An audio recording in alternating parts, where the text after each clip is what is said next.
All information is correct at the time of filming. Hi guys, welcome back to the channel. My name is Ryan. Today's video is going to be episode 4 in my UK chart history series.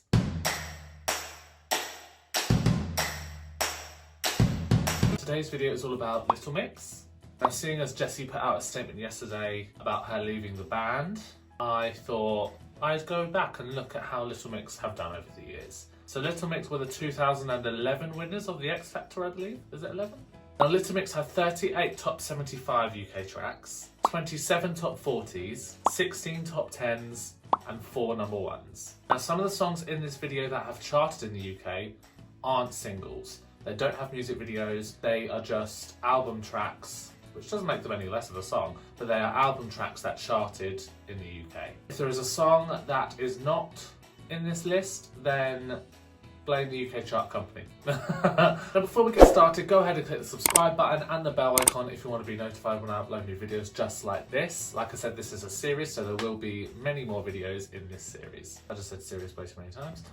Also give the video a big thumbs up because it really helps get the video seen and I really appreciate it. I also have a second channel dedicated to my dance and choreography videos. The link is in the description box below if you want to check that out. I'd really appreciate it. So what we're going to do is go through the top 75 tracks, the top 40, the top 10s, the number 1s, and then we're going to go over how the albums charted. Some of these songs charted above 75, but we're putting it in the top 75 list just because, okay? First up we have Weird People, which charted at number 78 and spent 1 week on the chart. Okay, in and out, really quick. Next we have Grown, which charted at number 72, which also spent 1 week in the chart. FU reached number 82 and also spent 1 week on the chart. Oops, featuring Charlie Puth, landed at number 41 and spent 13 weeks in the chart.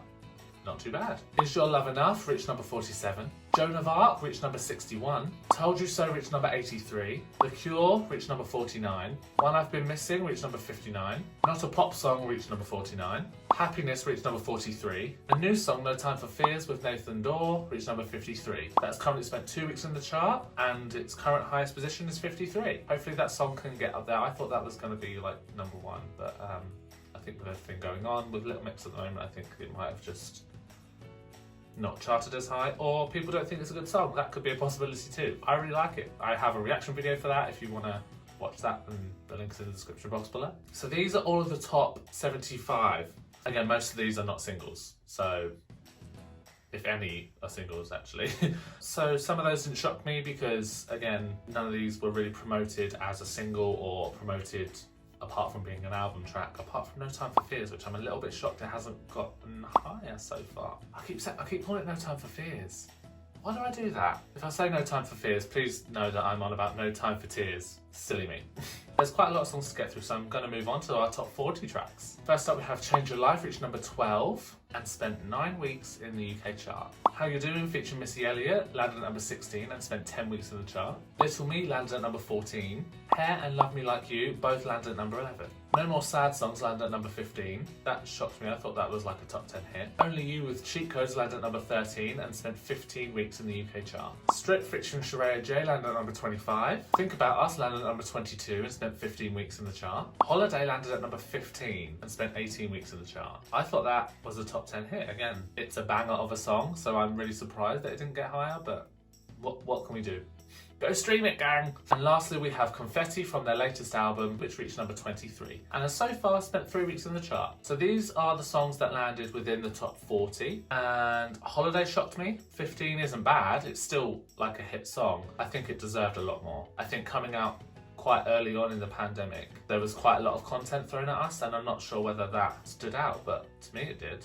I really like that song. Again, I've filmed a reaction video if you want to see that. It's in the description box below. Here we are now moving on to our top 10 tracks, the songs that made it into the UK top 10. First up we have DNA, which reached number 3. That song is such a banger. It's probably still to this day one of my favourite Little Mix songs. Then we have Move, which also reached number 3. Word Up reached number 6 and spent 6 weeks in the chart. Salute and Secret Love Song featuring Jason Derulo also reached number 6. Touch reached number 4 and spent 35 weeks in the UK chart. Power reached number 6. CNCO and Little Mix sent their remix to number 5. That spent 27 weeks in the UK chart. Woman Like Me featuring Nicki Minaj landed at number 2, just missing out on the top spot. Bounce Back reached reached number 10 and spent 9 weeks in the chart. Breakup Song reached number 9, and Sweet Melody reached number 3, currently spending 7 weeks in the chart. Sweet Melody is such a banger. I want that to be number 1 so bad. So these are the songs that made it into the top 10. Let me know if any of these have shocked you so far. Let me know if any of these songs you thought charted higher, you wanted to chart higher, you didn't want to chart higher. Let me know in the comment section below because I really like replying to your comments. Okay, and we are moving on to Little Mix's number 1 singles. Like I said in the beginning, they've had 4 number 1 singles, which shocked me a little bit because I thought,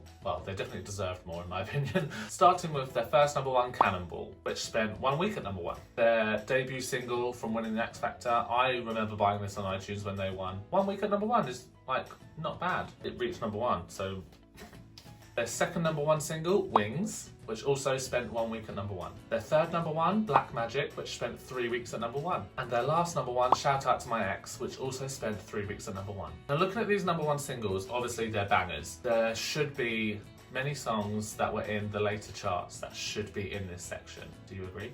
Do you not agree? There's definitely a handful of songs that I would definitely put in the number 1 spot. So we're now moving on to their album charts. And they've currently released 6 albums. Their debut album DNA peaked at number 3 and spent 36 weeks in the UK chart. Not bad for a debut album, not bad. Second album Salute reached number 4 and spent 40 weeks in the UK chart. Get Weird landed at number 2 and spent 97 weeks in the chart. Whew. Next up we have Glory Days, which reached number 1 and spent 5 weeks at the number 1 spot, ultimately spending 173 weeks in the UK chart. LM5 reached number 3 and spent 39 weeks in the UK chart. And lastly we have their latest album Confetti, which reached number 2 and has so far only spent 5 weeks in the UK chart. Now Confetti reached number 2, just missing out on the top spot, but I think on the same day Kylie Minogue released her disco album, someone else released an album. There were so many albums that were coming out on this day that Little Mix had so much competition. To reach number 2 I think is amazing. Now looking at the album charts, do any of them surprise you? Do you think any of them deserve better? I know I do. Now of course Jesy put out a statement yesterday saying she will no longer be a part of Little Mix. And as sad as that is, we've also got to remember, especially this year, to take care of ourselves. She put out a statement. I'm gonna read through that statement and give you my opinions on that. So she says, "To all my mixers, the past 9 years in Little Mix have been the most incredible time of my life. We have achieved things I never thought possible, from winning our first Brit Award to sold out shows at the O2, making friends and fans all over the world. I can't thank you all enough from the bottom of my heart for making me feel like the luckiest girl in the world. You have always been there to support and encourage me, and I will never ever forget it. The truth is, recently being in the band has really taken a toll on my mental health.